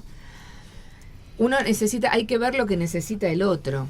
Y a veces el otro necesita que uno lo escuche, que uno le pregunte, no que uno se siente y acorde a una técnica conteste nada más que porque lo único que uno hace de esa manera es espantar al paciente. Entonces hay cosas que quizás no están, también están juzgadas de alguna manera, o yo superviso con alguien que para mí es un maestro, es un señor muy mayor, el doctor Abenburg, y que me dice al paciente lo que quiera, lo que necesite, y esa es la adecuación. Pero esto tiene que ver con la formación que uno tiene, ¿no? Así como mi maestro de medicina interna me decía, cuando vas a revisar a alguien, correlo un poquito y sentate al lado de la cama, porque antes de que este señor pueda aceptar que vos le pongas la mano en la panza, mínimamente le tenés que ser cordial. Entonces yo decía, ¿me haces un lugarcito siempre con el guardapolvo, guardando normas profilácticas? Pero es verdad, uno no puede venir de la sala, ¿no? Y decir, bueno, le levanto la ropa, lo reviso. Es una invasión horrorosa. Entonces volvemos a esto del respeto. El respeto al sujeto, el respeto a lo que le pasa, el respeto a su silencio de tantos años, el respeto al oído. Venir a una consulta y decir lo que a uno le pasa, para ser poéticos, en el alma, porque uno no encuentra muchas veces dónde está el dolor, porque el dolor psíquico dónde está. No es que yo le hago una tomografía y te digo la amígdala cerebral disminuyó de tamaño y ahí lo resolvemos. No es lo mismo que tener diabetes. Entonces, bueno, uno tiene que tener un plus que lo va adquiriendo no solamente con el entrenamiento académico, sino con el propio análisis, ¿no? Para poder estar ligado y tener la sensibilidad de interpretar el dolor del otro. Y a veces el dolor del otro viene todo lo contrario. Es un paciente que entra gritando, que quiere matar a alguien de mala manera, y uno entiende que, a ver, usó el mecanismo contrario, pero sufre igual, aunque uno lo quiera matar, porque no tiene por qué maltratarme, pero no es que le vamos a imponer respeto. Muchas veces yo en el servicio, cuando trabajamos con los administrativos, le digo, a ver chicos, aunque venga gritando, no hay que educarlo, es un señor que sufre, y en vez de llorar grita, ¿sí? Esa adecuación, que es difícil porque parece que tenemos todos la misma lógica, y la lógica del pensamiento es muy amplia. Esto de construir cada sesión una relación con el paciente, y la próxima sesión va a ser otra cosa. Probablemente. Lo que el paciente necesite. Lo que pasa es que yo me tengo que asegurar que en esa primera entrevista, que a Marcelo le llevó 30 y pico de años, se tiene que ir con algo para que vuelva. Voy a seguir insistiendo que Marcelo tardó 30 y pico de años por el abandono de personas. Porque si Marcelo o cualquier veterano de guerra cuando llegó nos hubieran obligado a hacer un chequeo preventivo para ver en qué situación, en cómo vinimos de la guerra, los soldados, me hubieran capaz de haber encontrado más rápido una patología, como para decir, bueno, por ejemplo, te transpiran los pies porque tuviste el principio de pie de trinchera, ¿no? En el caso mío, perdiste la audición y lo hubiéramos sido tratado en su momento, y se puede hacer un seguimiento de un paciente. Ya voy a nombrar, agradecemos lo que acaba de hablar Carlitos Cotaro, que nos agradece la charla que fuimos a dar al frenopático la semana pasada. Marcelo nos manda un abrazo enorme, Carlitos. Y voy a poner como ejemplo a ellos. Ellos hacen un seguimiento del paciente. ¿Está bien? Y si a nosotros yo abandoné 3 veces el tratamiento. Recién ahora, mi doctora me llama cuando ve que no vengo y me dice, ¿qué pasa, Dar, que no viene? Y me hace un seguimiento. Pero si a uno no lo obligan, o no lo siguen, o no hay un seguimiento del paciente como para traerlo, usted sabe, la mayoría de los pacientes que tenemos o tuvimos problemas psicológicos, tienden a abandonar los tratamientos. Y más cuando uno se siente bien, rápidamente cree que llegó la cura milagrosa y abandona. Ya vamos a tener un programa con los chicos de adicciones también para que nos enseñen o nos expliquen cómo luchan con este flagelo, ¿no? De lo que son las adicciones y cómo hacen ellos para tratar de que ese paciente no abandone el tratamiento y cómo los ayudan con, ¿cómo se llaman ellos? Ellos se dicen que son... 12 pasos, no. No, operadores. Operadores, exactamente. Okay. Un abrazo enorme a todos los chicos del programa de Carlitos Cotaro. Ay, no me sale el programa de radio. ¿Qué pasó ahora? Abrazo, Carlitos. Bueno, un abrazo grande a la Secretaría de Prevención de Adicciones de APL. Actitud. Gracias. Bueno, a ver, unas cosas que yo estoy observando en todo este tiempo de conocer a los combatientes, juntado con mi trabajo periodístico en el Senado. Cosas que me llamaron la atención y que tienen que ver con el estrés postraumático y el silencio. De decirlo de manera poética, el silencio de los inocentes, ponele, si querés.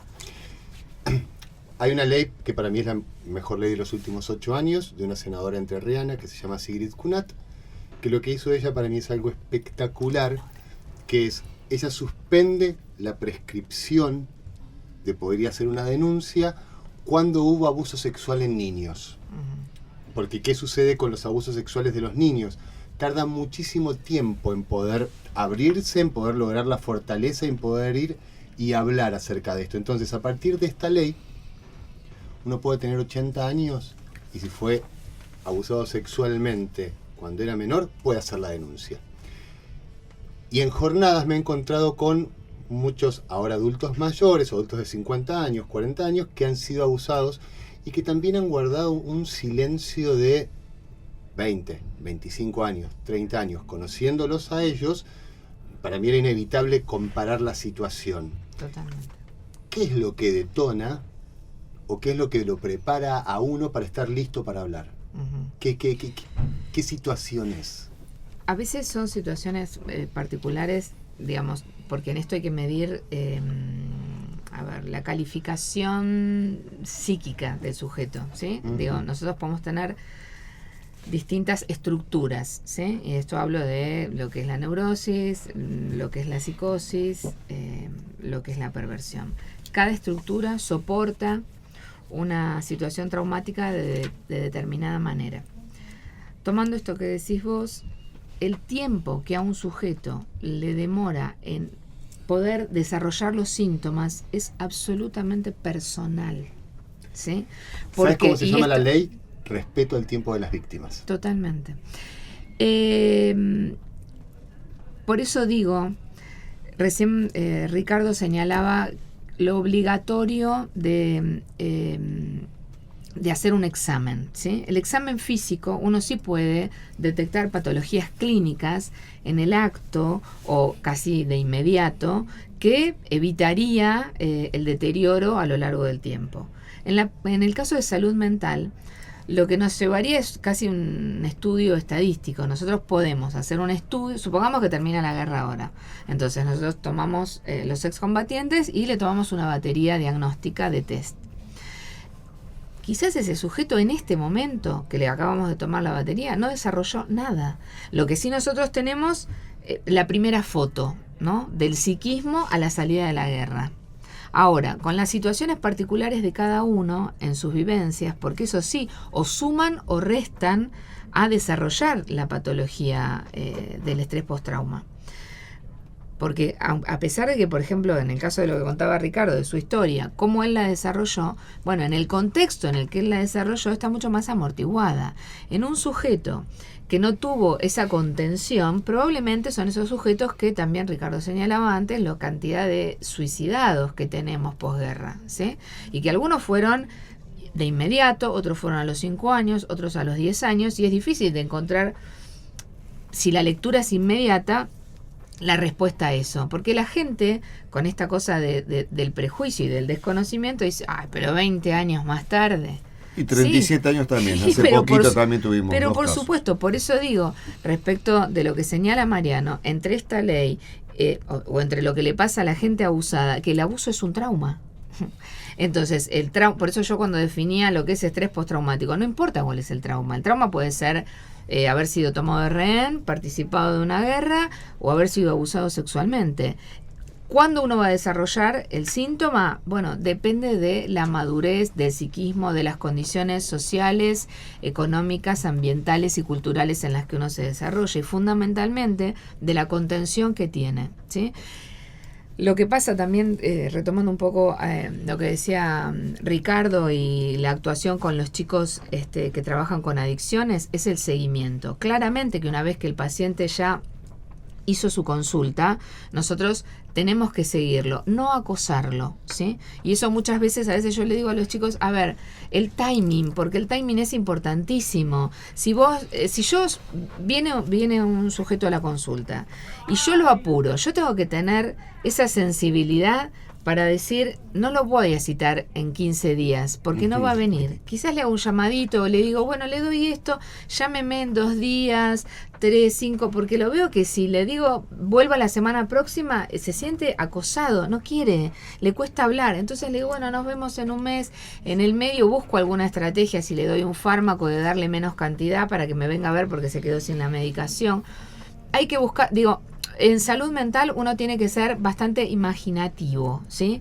Y utilizar un montón de herramientas. Yo trato de usar el humor, cualquier cosa, pongo caramelitos se ríen porque tengo caramelitos en mi consultorio, cositas que al sujeto lo hagan sentir en un ambiente agradable. Yo tengo que ser agradable para ese sujeto.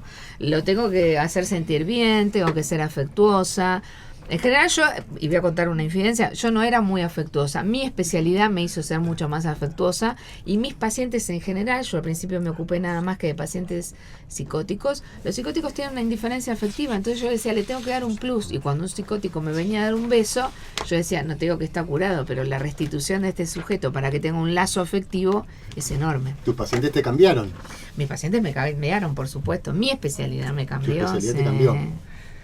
Lo que yo también me refiero es que si a una persona, ahora terminó la guerra ahora. Ujú. Y está bien, capaz que no tiene en este momento, pero sabe que tiene un lugar donde ir o hay un seguimiento, Sí. es totalmente distinto a no tener nada. Por supuesto. Eso es lo que quiero decir. Ujú. Bueno, quedan 3 minutos para ir a la propaganda. Tenés unos saludos, Marcelo. Sí, queremos saludar a Guillermo Basile de FM 93.7 Islas Malvinas de Puerto Madryn.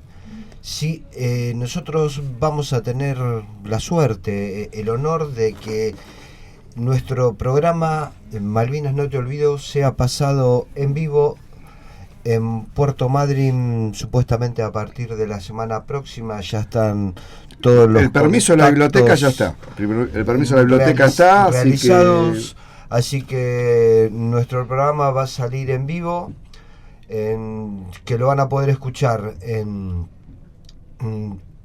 Puerto Madryn por FM 93.7 y si no por internet en www.islasmalvinas.fmmiradio.com.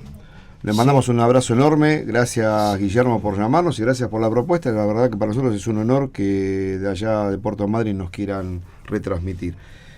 ¿Y qué más? Y bueno, si querés saludamos también a nuestro taxista amigo Aníbal, a toda la Sí, línea número fanático. 5 con los chalecos con nuestras islas, y aprovechamos para saludar al Colegio Héroes de Malvinas de La Rioja, a nuestra directora amiga Emma. Emma, querida, debido a este problema, ¿no? Que tuvimos, que este programa lo tuvimos, ella tenía que estar hoy en un programa que iba a ser Malvinas y la educación, posiblemente el viernes que viene estemos un programa con ella telefónicamente En y vivo. con nuestro profe Manu hablando de la educación y Malvinas, y va a estar muy bueno, no se lo pierda. Estamos a minutitos de hacer Sí, el corte. y la semana pasada, el viernes de la semana pasada, fue el segundo encuentro de Generación Malvinas. Los hijos de veteranos de Malvinas se juntaron en Jujuy. Sinceramente, como este programa está siendo grabado el día 23, supuestamente hoy, ¿no es cierto? Físicamente hoy, queremos pasar un tema que me lo pasó Generación Malvinas, que es el tema, supuestamente de Generación Malvinas va a ser el himno de los hijos de veteranos de guerra. Lara Alonso, ¿está ese tema para pasarlo? Bueno, vamos a escucharlo.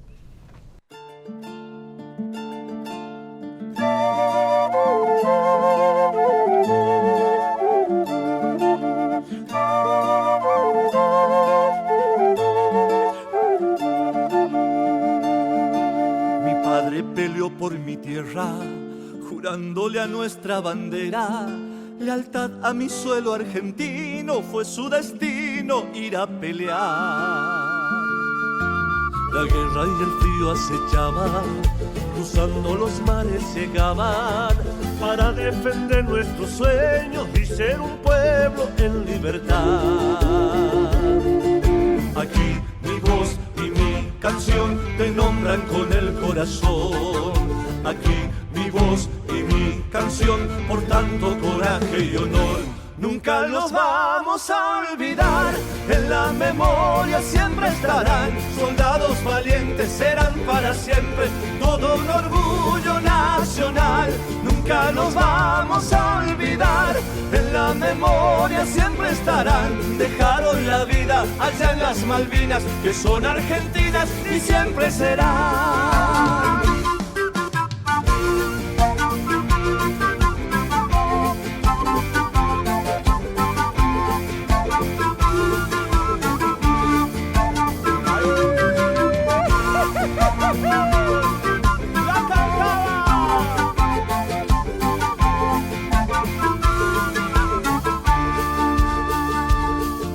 Hoy lejos del viento y las armas, del ruido, el fuego y las balas, te rinde homenaje tu tierra y vida eterna a los que no están. Aquí mi voz y mi canción te nombran con el corazón. Aquí mi voz y mi canción por tanto coraje y honor. Nunca los vamos a olvidar, en la memoria siempre estarán. Soldados valientes serán para siempre, todo un orgullo nacional.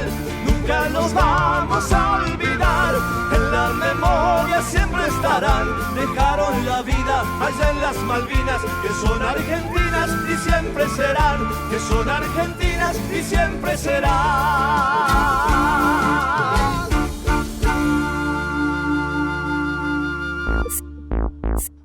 Seguí en BCN Radio.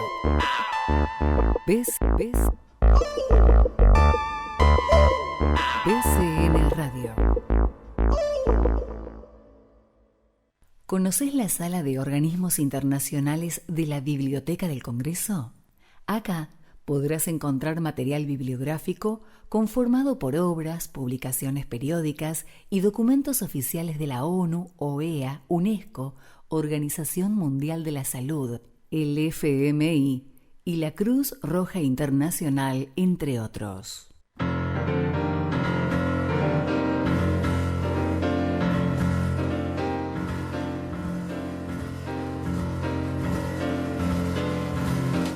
Hola, soy Andrés Monserrat. Los invito a compartir el mejor jazz de Argentina y del mundo. Jazz Record, viernes 21 horas en BCN Radio. Música para disfrutar.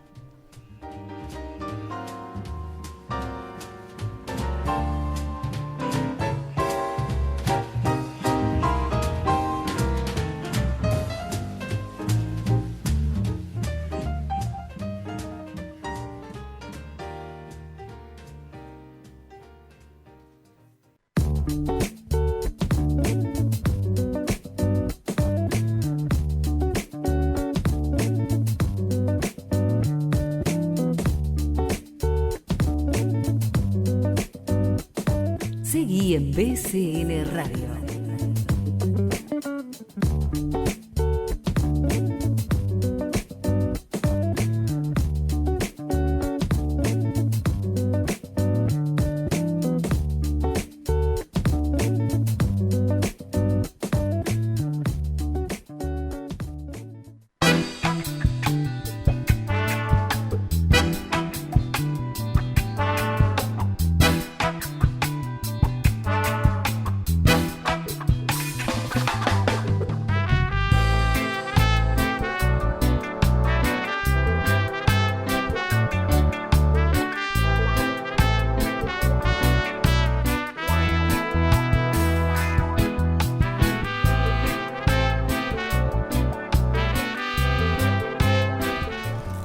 Hello, this is Falklands. I can't forget you.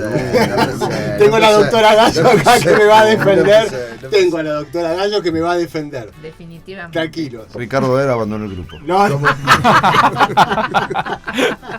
Este es Malvinas, no te olvides, segundo bloque. Un poquito de humor no viene mal. Tuvimos a la abuela Moira, con un amor por... La verdad, ¿qué programa el de la abuela Moira? La abuela Moira va a venir. Se quedó duro, Mariano. La abuela Moira, la inglesa amante de la soberanía argentina sobre Malvinas, el programa que tuvimos la otra vuelta, está por venir y bueno, obvio que le vamos a hacer una entrevista, le vamos a darle, va a venir a buscar la tierra de Malvinas que le prometimos y emocionada, bueno, me llamó hablando, ¿por qué no puede hablar una persona inglesa que ame Malvinas? ¿No es cierto? Mientras ame Malvinas. Ama Malvinas argentinas, no sé si entendés. Yo estoy cumpliendo con la resolución de la ONU que cada vez que se nombra Malvinas hay que decir Falklands y cada vez que se dice Falklands, Malvinas. Pero bueno, cumplamos igual, todas las resoluciones de la ONU. Para pegarme, básicamente. Hablemos serio. No a la agresión. Bueno, en estos momentos, cuando un canciller favorece a los ingleses, ¿no? Y no le molesta que... Tengo noticias. Vamos a otro tema. Vamos a decirlo acá. Sí. Pero es programa grabado, pero es noticia de último momento, igual que quede registrado acá. Pareciera que se cae el acuerdo de Unión Europea-Mercosur a partir de declaraciones de Macron, presidente de Francia, y por los incendios en el Amazonas y las declaraciones de Bolsonaro. Exacto. Perdón, ¿puedo hacer una pregunta? ¿Puedo hacer una pregunta? ¿Qué acuerdo? El acuerdo que tiene que pasar por todos los congresos. Bueno. Ponemos legalistas. Y otra, bueno, ¿Qué acuerdo? Y hablando de información actual, que capaz que ya pasó una semana, obvio, porque está grabado, puede ser que nuestro amigo del norte, Trump, se esté involucrando con problemitas también con el tema del Brexit forzado. Ajá. Brexit forzado. ¿Qué quiere decir? Está para otro programa el día que venga Gonzalo Busto que nos explique de derecho internacional por qué le dicen Brexit forzado. Si el Reino Unido sale no, pero está Estados de Unidos la Unión Europea, eso. empezaría a tener dejaría de ser apoyado por la Unión Europea en cuanto a la soberanía de Malvinas. Eso nos podría llegar a convenir bastante a nosotros. Me parece que a Trump, bueno, es para otro tema. Y la frontera con Irlanda del Norte, ¿verdad? Bien. Doctora, estamos con la doctora Gabriela Gómez Gallo, con Mariano Castro, semi-inglés hoy. Estamos con Marcelo Asensio, Juan Carlos Suburu Vasco, ¿no es cierto? Y Marcos Di Francesco. Marcos Di Francesco. Doctora, vea, una pregunta que le hice recién fuera de NOF. ¿Cuál es la diferencia entre incapacidad y discapacidad? Es lo que nos está pasando a los veteranos de guerra, que nos están diagnosticando porcentaje de incapacidad, no solamente psicológicos, también físicos, y hay muchos discapacidad. Depende, hay porcentajes, o sea, en la incapacidad uno va midiendo un porcentaje que es irreversible, eso tiene un valor, está codificado en los manuales de medicina laboral en general y genera cierto impedimento para trabajar, para poder, habilita también a cobrar una jubilación, depende del porcentaje. La discapacidad es, tienen como, a ver, desde el punto de vista legal, tienen resortes diferentes. No es lo mismo, nosotros por ejemplo en salud mental podemos tramitar la discapacidad por algunas patologías psiquiátricas. Y eso significa que el paciente está discapacitado, que tiene una patología, que por esa discapacidad puede, por ejemplo, entre las cosas que puede adquirir es cobrar como si fuese una pensión, sí, un seguro, una pensión, porque entre las imposibilidades es sostener una actividad laboral. ¿Va de acuerdo a la incapacidad, el grado de incapacidad que tiene? No, diferentes. No tiene nada que ver el porcentaje de incapacidad con la discapacidad. No, porque la discapacidad puede ser transitoria. De hecho, uno saca un certificado de discapacidad y se lo extienden a una junta que lo evalúa. La discapacidad depende de, para nosotros, bueno, yo hablo por salud mental, ¿no? Pero hay de otras áreas, entonces puede ser motora, visceral, de salud mental, y eso le genera el diagnóstico que tiene que estar determinado por 4 ejes de un manual con el que nosotros trabajamos, que se llama DSM-4, y es evaluado por una junta después de completar toda una serie de papeles que lo completa el médico tratante, el equipo interdisciplinario, firma el médico y alguien del equipo interdisciplinario, lo evalúa la junta y si consideran que sí tiene esa discapacidad, se le otorga la discapacidad. Esto le da ciertos derechos al sujeto, como entre otros esto de tener un seguro o una pensión en realidad. El derecho a adquirir la medicación al 100% de la patología discapacitante, ¿sí? Porque a veces los pacientes se confunden y creen que esto le permite percibir las medicaciones al 100% de todo lo que le sucede. No, es de lo que tiene la discapacidad. Exacto. Entonces, el paciente puede recibir un neuroléptico al 100%, pero si el paciente tiene diabetes y eso no lo discapacita, la medicación se le otorga al descuento que corresponde por la obra social que tenga. Se evalúa por una junta y la discapacidad se da por un tiempo determinado que también lo refiere la junta. Pueden ser 5 años, 10 años, ¿sí? Hace muchos años las determinadas discapacidades las juntas decidían que eran de por vida. Ahora no hay discapacidades de por vida. Porque la verdad es que no se sabe si puede haber alguna aparición en la ciencia que nos permita remitir ese diagnóstico, con lo cual remitir la discapacidad. La incapacidad se mide de otra manera. Es un porcentaje que ese sujeto perdió y eso sí es definitivo. Entonces, es una junta que se hace en general, por ejemplo, en los excombatientes miden incapacidades, pero de todo tipo, ¿no? Y suma. En el porcentaje de cada área, por ejemplo, yo le puedo dar un porcentaje de discapacidad, de incapacidad psíquica, se le suma la incapacidad por otorrino, por ejemplo, ¿no? Si tiene una pérdida auditiva, y si tiene algún trastorno motor, suma. En la sumatoria de estas 3 incapacidades le da un porcentaje. Y eso genera un dolo. Exactamente. Y eso genera, bueno, que hay que reponer a ese sujeto, enmendar, digamos, algo, o no es enmendar, porque de la incapacidad no se vuelve, pero sí va a cobrar un dinero y esto lo limitaría en su actividad laboral. Bueno, ahora la pregunta va a ser a coordenadas. Ahora la saco a la doctora y como equipo de coordenadas, Juan Carlos. Nos preparamos. Prepararnos, no, me gustaría que les cuentes a los oyentes, no a la audiencia, porque estamos poniendo como ejemplo lo que hacemos, el trabajo que venimos haciendo, gracias a Dios, malvinizando, porque nos abrió las puertas el gremio a nosotros, y nuestro ámbito laboral nos fue llevando y nos ayudó a salir del pozo y darle una mano a otros veteranos y a también hacer solidaridad y un montón de cosas. Colaborar como lo estaba contando recién, con la Secretaría de Adicciones, y colaborar con todas las secretarías, y esto es una gran familia, el Congreso de la Nación. Ustedes, yo sé que están capacitando con el tema salud a los 5 sectores. A los 5 sectores. Contanos un poquito tu trabajo también, y también tenés la suerte, ¿no?, de estar haciendo un trabajo social, se podría decir, pues estás ayudando a capacitar a cualquier empleado y orientar. Contá un poquito tu trabajo. Sí, esto tiene que ver con la formación continua, ¿no?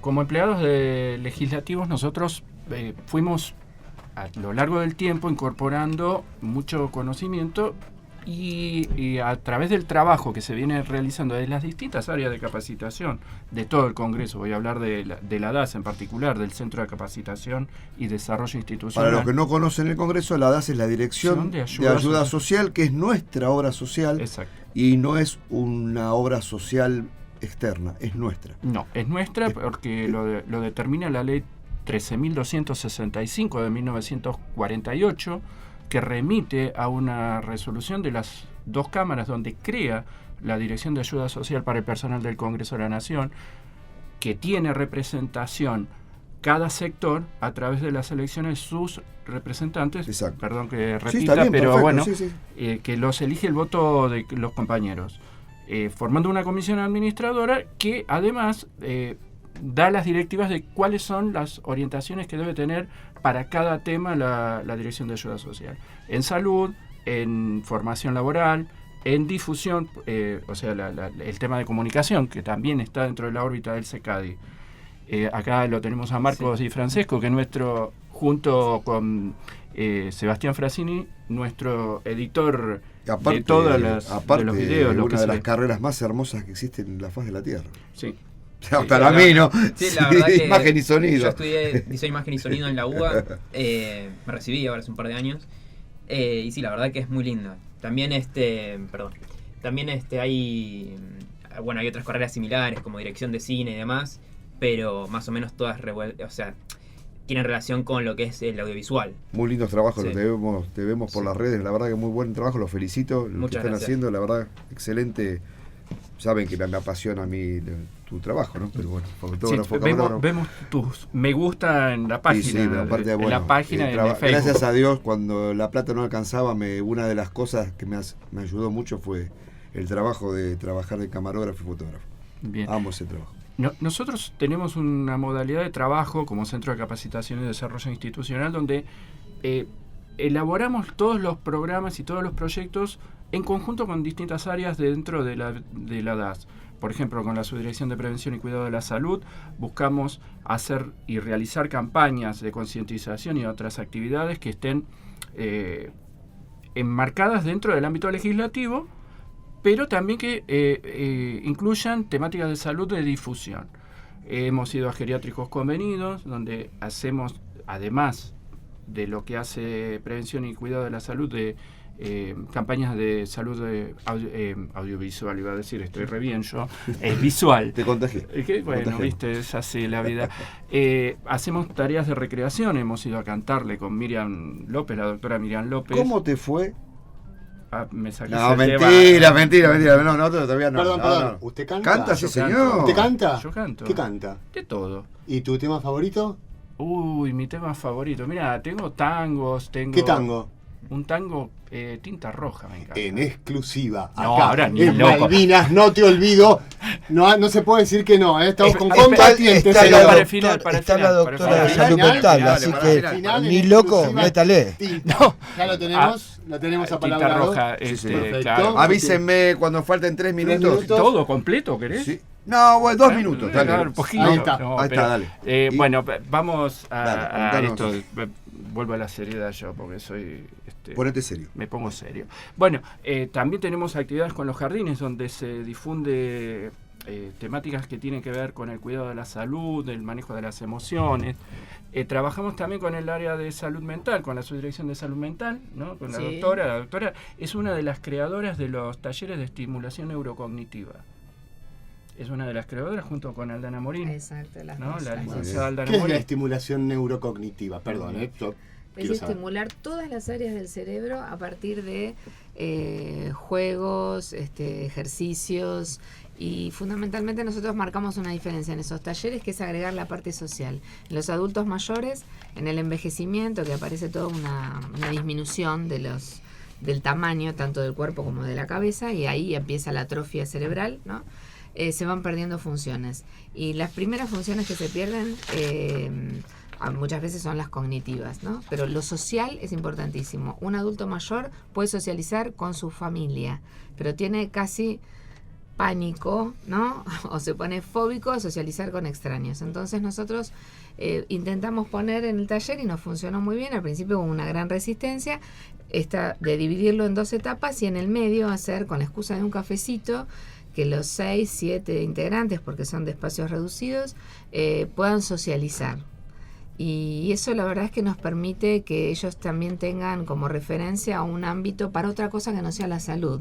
Así que después del taller pueden irse a tomar un cafecito. Qué bueno, Fomentar eso es algo para la muy gente saludable. mayor que tiende a quedarse Importantísimo. solo. Y para los familiares, ni te digo, ¿no? Permitir exacto. un lazo por fuera de la familia que sea bueno. brutal. ¿Qué más? ¿Qué más Juan? tenemos? Tenemos un montón de cosas. Bueno. Trabajamos mucho las temáticas de violencia de género, psicología y vida cotidiana en talleres y charlas en las que participó también la doctora y el equipo de la doctora. También tenemos dentro de lo que es el Centro de Capacitación y Desarrollo Institucional el Departamento de Proyectos para Personas con Discapacidad, que se encarga del asesoramiento y la asistencia de los afiliados dentro de este grupo, ¿no? Está encabezado por Silvia Alegre, nuestra compañera de muchos años, y todo su equipo. Y últimamente hemos estado dando, y que se va a repetir durante el mes de octubre, estamos fijando la fecha, charlas sobre voto inclusivo, por ejemplo. El voto inclusivo, donde se instruye y se explica todo cómo es el procedimiento y cómo es este derecho posible de ser accedido por cualquier persona, ¿no? Buscando la accesibilidad universal. Se trabajó mucho dentro del edificio, la infraestructura, y la difusión de todo lo que se realizó fue hecho por el Departamento de Proyectos para Personas con Discapacidad. ¿Qué es el voto inclusivo? Voto inclusivo, el voto es inclusivo siempre. Sí. El voto, yo dije voto inclusivo, entonces me equivoqué, es el voto accesible. ¿Qué es el voto accesible? El voto accesible, por eso hay que tener en cuenta las palabras. Voto inclusivo es ya desde la época en que se incorporó la mujer a la vida democrática votando, es inclusivo siempre. Voto accesible tiene que permitir, más allá de cualquier barrera arquitectónica o limitaciones, que cualquier persona con discapacidad puede emitir su voto y ejercer su derecho ciudadano. Eso es voto accesible. Después hay distintas herramientas y procedimientos para poder llevar a cada persona la posibilidad de acceder a poder votar en condiciones adecuadas, depende de su discapacidad. Rampas no videntes, para eso nos Claro, referimos, por ejemplo. El ciego, porque prefieren que lo llamen así ciegos, la persona con discapacidad visual, puede acceder al cuarto oscuro o a todo el edificio con su perro guía, por ejemplo, puede ser asistido en el voto por el presidente de mesa o por una persona de su confianza, por ejemplo. Las personas con discapacidad auditiva pueden solicitar asistencia. Hoy por hoy todavía no está muy difundido el tema de los traductores, los intérpretes de lengua de señas, mejor dicho. Por eso no están presentes en todos lados, pero sí que se pueda acceder de la forma más simple a los lugares de votación mediante la iconografía. Hay carteles específicos que indican dónde está el cuarto oscuro accesible, por ejemplo. Lo hablé el día de la última elección, el día de las PASO, lo hablé. ¿Qué sucede con el voto de las personas con síndrome de Down? Ellos tienen el mismo derecho que cualquier persona. No hay ningún inconveniente en que puedan votar. El único detalle es que no tienen que manifestar por quién votan, como cualquier ciudadano.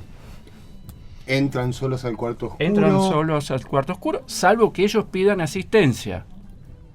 Pero pueden pedir asistencia de una persona de su confianza o el presidente de mesa. El próximo 27 voy a ir con una cámara a varios lugares a buscar y a ver qué sucede con este derecho al voto. Y al voto, ¿cómo lo llamaste? Voto accesible. Voto accesible. Último momento. Mariano Castro con su cámara estará vigilando las escuelas. Vos sos mi cámara. Con Ricardo Laje, entonces ya que te gusta tanto, vas a volveré a ponerme la cámara al hombro y seguiré. ¿Y cómo se incorpora Malvinas?